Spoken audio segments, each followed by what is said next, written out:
नमस्कार, this is Indian wisdom भारतीय संस्कृति। मैं हूँ कविता पौडवाल और आज मैं आपको नवरात्रि के चौथे दिन के बारे में बताना चाहूँगी। नवरात्रि के चौथे दिन आदि शक्ति के चौथे रूप यानी कूष्मांडा रूप को पूजा जाता है, उन्हें वर्शिप किया जाता है। कूष्मांडा इस शब्द को 3 पार्ट्स में डिवाइड किया जाता है, कु, उष्म और अंडा। उष्म का अर्थ होता है गर्माहट या गर्मी, वो वार्मथ जो लाइफ फॉर्म को ज़िंदा रहने के लिए, जीवित रहने के लिए ज़रूरी है। हम जानते हैं कि जब हमारे प्राण चले जाते हैं तो हमारा शरीर ठंडा पड़ जाता है। क्यों? क्योंकि हमारी जो लाइफ फोर्स होती है वही निकल जाती है, वही है उष्म। अंडा का तात्पर्य है गर्भ या वूम्ब से।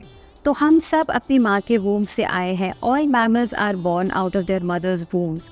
पक्षी जो होते हैं वो अंडे से आते हैं, पौधे या ट्रीज जो होते हैं वो बीज या सीड से आते हैं। तो यहाँ पर अंडा का अर्थ उस वूम्ब से है जहाँ से लाइफ क्रिएट होती है। माँ कूष्मांडा इसी उष्म या वार्मथ को रिप्रेजेंट करती है। कहते हैं माँ कूष्मांडा ने केवल अपने स्मित हास्य से, सिर्फ अपने हंसी से इस पूरी दुनिया को क्रिएट किया था। इतना ही नहीं, उन्होंने पूरी सोलर सिस्टम को और इस यूनिवर्स में जितने सोलर सिस्टम्स हैं उन सब को कूष्मांडा माँ से जोड़ा जाता है।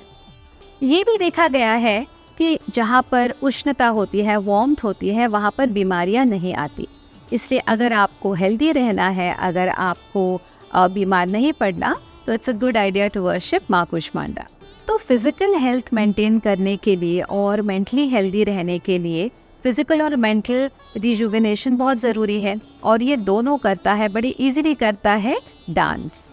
आपको पता चल गया होगा मेरा इशारा किस तरफ है। I am talking about one of the nicest things about Navratri जो हम और आप एंजॉय करते हैं, द गरबा डांस।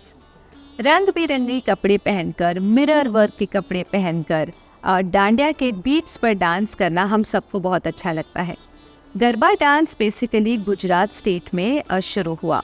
वहाँ पर अंबाजी की पूजा होती है, आदिशक्ति की अंबाजी रूप की पूजा होती है, और अंबाजी के सामने एक मिट्टी का घड़ा रख के उसके चारों ओर गोल गोल घूमकर गरबा डांस किया जाता है।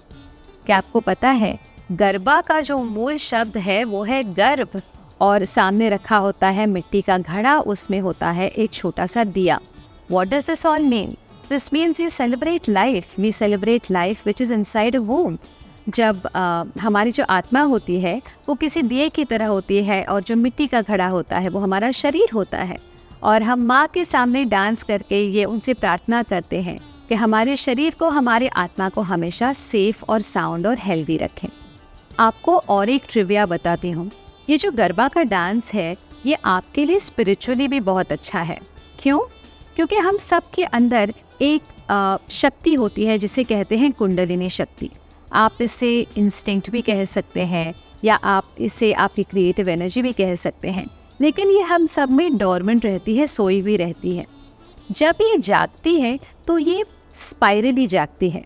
तो कहते हैं गरबा की मूवमेंट करने से कुछ हद तक आपकी कुंडलिनी शक्ति जागृत हो सकती है, अगर आपकी इंटेंट सही हो, अगर आपका इनटेक, आपका फूड इनटेक सही हो, एंड ऑफ कोर्स अगर आप पर माँ का आशीर्वाद हो।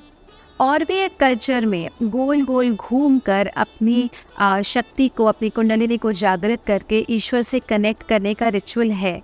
जी हाँ, सूफीज़म में दरविश डांसर्स होते हैं जो घूमकर, या उसको वर्निंग कहते हैं, लेकिन बेसिकली वो इसीलिए करते हैं ताकि एट सम पॉइंट वह अपने ईश्वर से जाकर कनेक्ट हो सकें।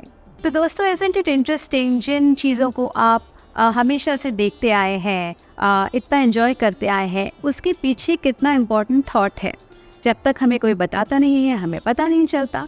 I hope you enjoyed this episode. फिर मिलेंगे कल 5वें दिन, देवी के 5वें स्वरूप के बारे में आपको बताऊंगी।